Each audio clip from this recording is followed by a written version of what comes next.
ദേ ഈ ഒരു സാധനം നമുക്ക് ട്രൈ ചെയ്ത് നോക്കിയാലോ? അപ്പോൾ വേറെ ഒരു പണിയില്ല, എളുപ്പമാണ് കേട്ടോ. നമ്മളിൽ പലരും ഇത് ട്രൈ ചെയ്ത് നോക്കിയതായിരിക്കും, പക്ഷെ ഞാൻ ഫസ്റ്റ് ടൈമാണ്. അപ്പോൾ നിങ്ങൾക്കും കൂടി ഒന്ന് കാണിച്ചു തരാമെന്ന് വിചാരിച്ചു. വേറെ ഒന്നുമില്ല, ഫസ്റ്റ് ബ്രൂവിൻ്റെ പൊടി എടുക്കുക. ഞാനിവിടെ ബ്രൂവിൻ്റെയാണ് എടുക്കുന്നത്. വേറെ കാപ്പി പൊടി ഇട്ട് ടേസ്റ്റ് ഉണ്ടാവും എന്ന് എനിക്കറിയില്ല, ഞാനിതാണ് എടുത്തത്. ഇത് അടിപൊളിയായിരുന്നു സംഭവം.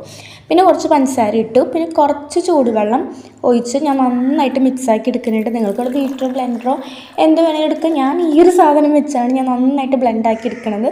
ഇത് യൂട്യൂബിൽ വെച്ച് കണ്ടതാണ്. ഇത് വെച്ച് നന്നായി നമുക്ക് മിക്സ് ചെയ്ത് കിട്ടുന്നുണ്ട്. അരിപ്പ് വെച്ചിട്ട് നന്നായി മിക്സ് ചെയ്ത് കിട്ടുന്നുണ്ട്. കണ്ടില്ലേ, അടിപൊളിയായിട്ട് കിട്ടിയിട്ടുണ്ട്. നിങ്ങൾക്ക് എന്താണെന്ന് വെച്ചാൽ മിക്സ് ചെയ്യാം.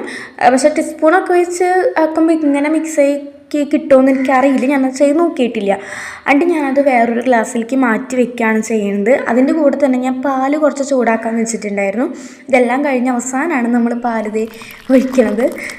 ഞാനിങ്ങനെ കിട്ടുമെന്ന് ഞാൻ വിചാരിച്ചില്ല, അതാണ് നിങ്ങളെൻ്റെ മുഖത്ത് കാണുന്നത്. ഇങ്ങനെ കിട്ടുന്ന ഒരിക്കലും പ്രതീക്ഷിച്ചിട്ടുണ്ടായിരുന്നില്ല. ഞാൻ കുറച്ച് നേരത്തെ യൂട്യൂബിൽ കണ്ട് പരീക്ഷിച്ച് നോക്കിയൊരു സാധനമാണിത്. പക്ഷേ അടിപൊളിയായിരുന്നു. ടെസ്റ്റിൽ നിങ്ങൾ എന്തായാലും ചെയ്ത് നോക്കണം. എനിക്ക് ഭയങ്കരമായിട്ട് ഇഷ്ടമായി. ഞാൻ പിന്നെ ബൂസ്റ്റ്, നിങ്ങളുടെ കയ്യിൽ എന്താ ഉള്ളതെന്ന് വെച്ചാൽ അത് ജസ്റ്റ് ഒന്ന് ഇട്ട് കൊടുത്താൽ മതി. ഞാൻ ബൂസ്റ്റാട്ടോ ഇട്ട് കൊടുക്കണത്. അടിപൊളിയായിട്ട് എനിക്ക് ഇഷ്ടമായി കേട്ടോ. നിങ്ങൾ എന്തായാലും ട്രൈ ചെയ്ത് നോക്കണം. അപ്പോൾ ബൈ.